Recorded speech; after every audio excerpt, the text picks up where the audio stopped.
Good morning, students. Welcome to online classes presented by Mr. Ravi S. Kumbar, lecturer in Department of Studies in Commerce, KLS, Kokte College of Commerce, Belgaum. So, dear students, in today's class, we are going to discuss about a very important topic, that is foreign direct investment. FDI means what? So, before we discuss FDI, so we discussed in the previous class many things, such as especially we are discussing in the last chapter, that is retail expansion. So in that retail expansion, we discuss meaning and definition of retail expansion and methods of retail expansion. So is it clear? We discuss these are the things we discussed in the previous classes.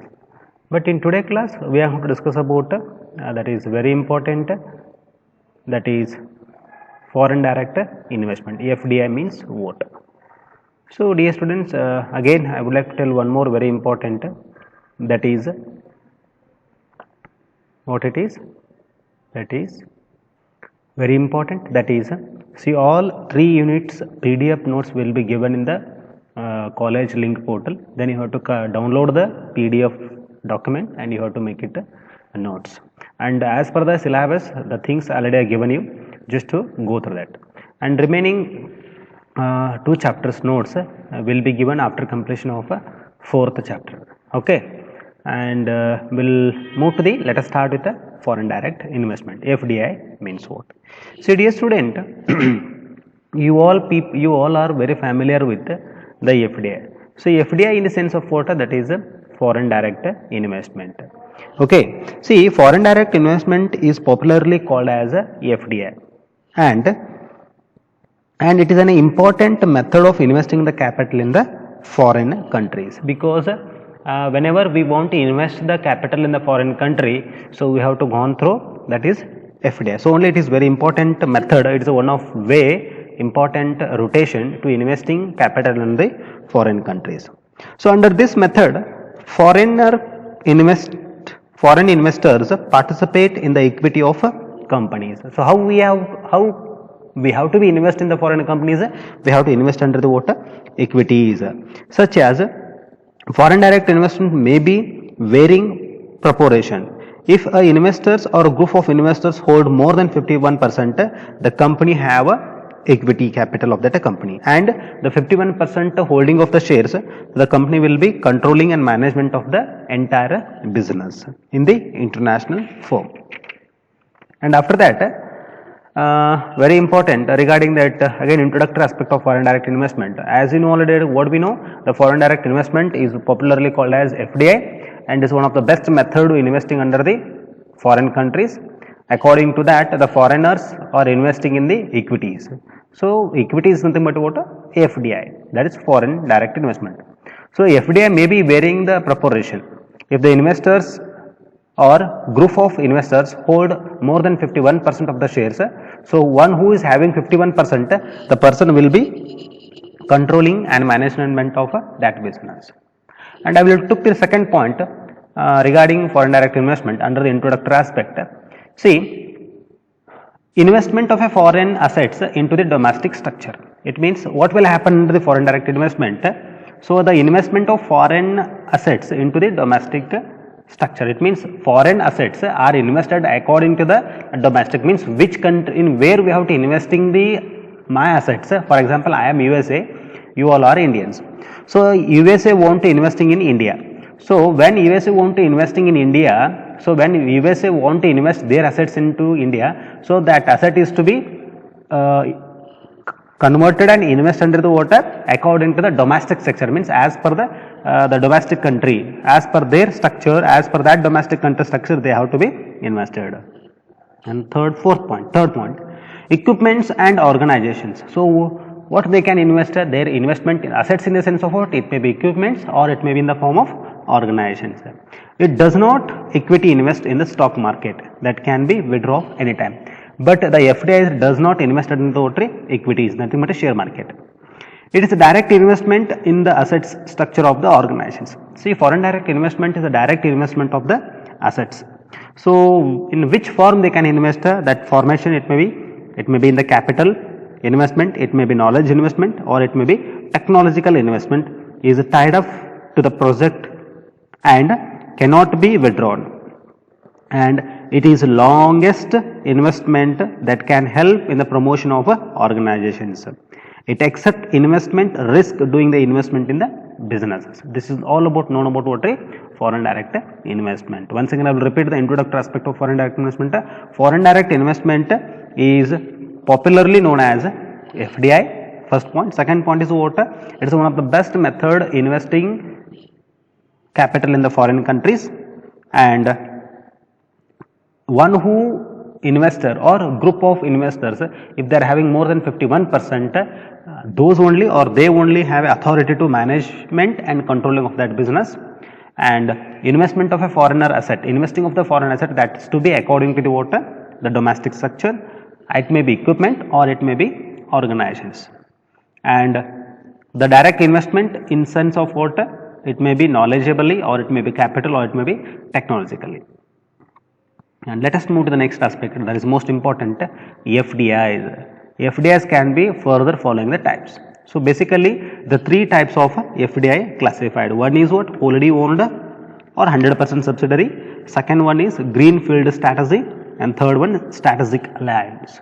So what is wholly owned or subsidiary, and how the wholly owned subsidiary is connected with the foreign direct investment? There is a connection between wholly owned and foreign direct investment. So let us first we have to discuss about subsidiary means what, 100% subsidiary means what, then we will discuss about what is the relationship between FDI and wholly owned. Dear student, wholly owned is nothing but what? Own subsidiary in foreign country, it will be under the full control of a parent company. The firms like Pepsi, Coco have established their subsidiaries in the various parts of the world. See, the parent company, they are going to establish subsidiary companies in the other countries. Why they are moving towards like that? Because they are going to giving their service in other country and they are controlling management of their company's activities. Because of that, parent company, they are going to launching their subsidiary business in the another country. So whenever they want, then next move to the what? How it is connection between foreign direct investment to the wholly subsidiary or 100% subsidiary.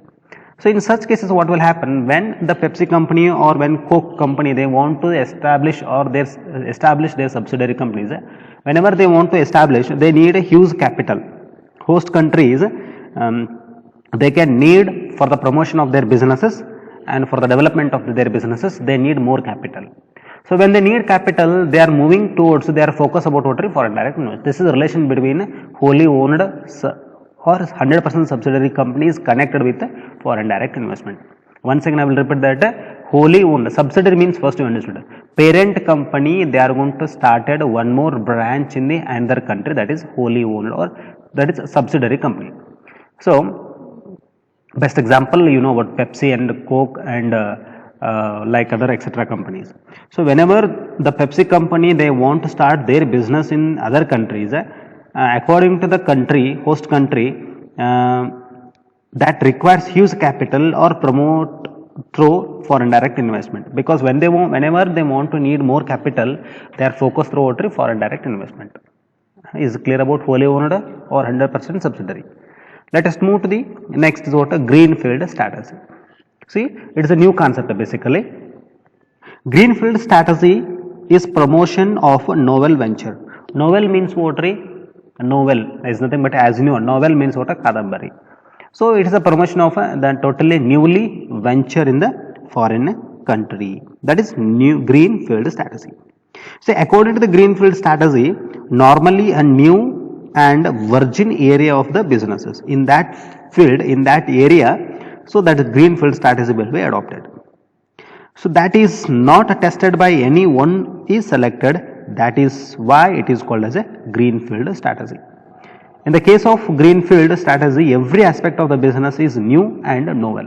So whatever we are going to implementing under the Greenfield Strategy, the aspect of the business is to be what? New and novel. Novel in nothing but you know people, kadambari. So whatever implementing the business aspects under the Greenfield Strategy, that is to be what? New or and novel. So that is novel businesses. The latest and modern technology, newly qualified and trained staff In case of Greenfield Strategy, the firms explore new opportunities of the business, so it is very risky.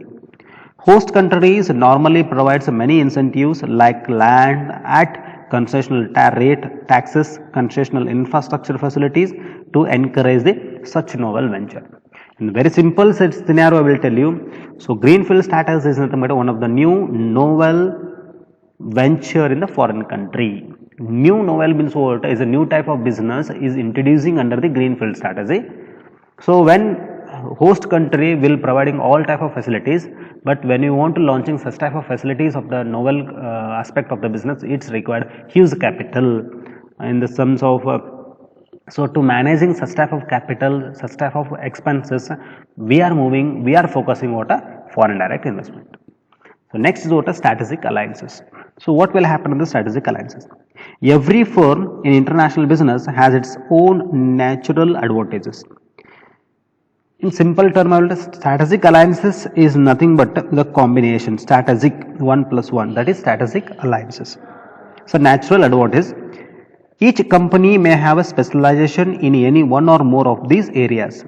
For example, the latest technology, managerial competence, marketing research, and abundance of the capital, quality of human resources, research and development, etc.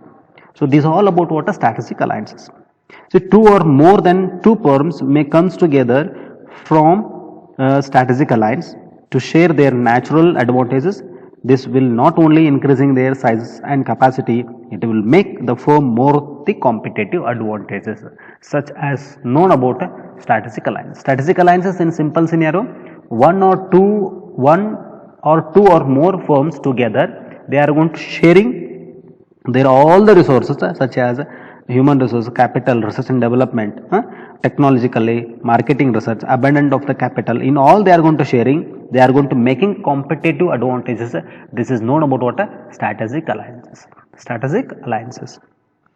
And such kind of alliances are made when the firm have to face tough competition from domestic and international firms. Example, alliance between Colgate and Palmolive, Procter and Gamble with Godrej. So these are the best example of what strategic alliance. So again, the best example of the part of the strategic alliances in the form of joint venture, you already studied in the method of expansion. Joint venture 1 plus 1 together, they are going to launching the business, that is a method of expansion of retailing. And mergers means one firm is going to acquiring another firm to reaching the competitive advantages, that is a mergers and acquisitions. So these are all the aspects of what a strategic alliances.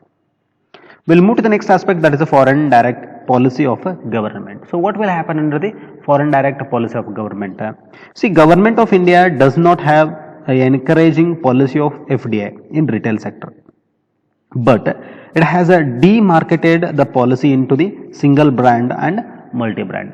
So basically, the government of India does not have interest encouraging policies of FDI in the retail sector. Government is already adopted or implementing the foreign direct investment in the Indian market, but they are not encouraging under the retailing aspects.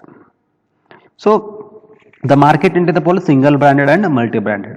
Single branded means what? Only one brand of goods sold in the global market, and multi-branded means what? More than multi-branded sales is means selling of goods and service wide variety of branded and no restrictions to either number of products or in the branded. This is known about what is multi-branded. They may be asked what is single branded, what is multi-branded. Single branded means so we can sell the one branded goods, but multi-branded means more than one branded goods or products or branded items we can sell in the markets.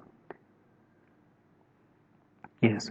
So these are the best the conditions relating to the multi-branded. So just I will read out one. The latest policies of government towards these areas. So first one, 100% FDI is allowed in the single branded retails, up to 51% FDI in the multi-branded retailing. Okay. So this is a subject to the following important conditions.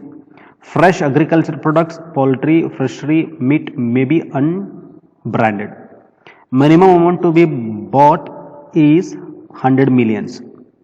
At least 50% is to be invested in the back-ended infrastructure within 3 years. At least 30% of the inputs of raw material must be proceed from Indian MSMSE.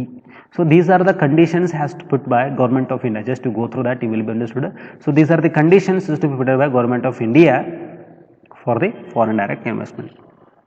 Next, so by accepting the FDI in Indian retailing aspect, so what are the opportunities? And next, and after FDI flow in India, so what will be happen? So this whole scenario will be given in this case. Just to read it, you will be understood. So we'll move to the next aspect, that is benefits of FDI. So what are the benefits of FDI? See, there is a many benefits of FDI. The first benefit is to be, it can meet the growing demand of Indian middle class who accept quality retail. Definitely, because foreign direct investment is what foreigners, they can invest their capital in Indian market. Okay. In such cases, when the retailing, who Indian retail, they want to improve their products, improve their business demand, definitely they require capital. So when we are allowing the foreign direct investment, proportionately our Indian retail sector will be developed. Next, I take next last one. It can make the Indian economy competitive to global market, creates employment opportunities in the retail, infrastructure, and agriculture and logistics. Definitely. So when FDI is entered into the Indian retailing aspects, Indian retail markets, definitely it's create the competitiveness in the global market and also create the big employment opportunities, because we already studied organized and unorganized. When you come to the organized, it's create an n number of job opportunities, because every department, if you focus about departmental or hypermarket and supermarket, in these markets we require n number of job workers. So according to the job requirement, so whenever we want each department have a different workers, so that is proportionately, this is one of the best option to improve the employment opportunities. And again, infrastructure also improved. Agriculture, easily we have to buy the goods from directly agriculture, and logistics. So we have to store the goods in a proper place, in a proper way, and there is no destroy of the goods and services. So these are the best benefits of foreign direct investment. And next, we'll move to the importance of FDI. We'll discuss in the next class. Okay, the notes will be uploaded in the SharePoint, just to download and read out that. Thank you.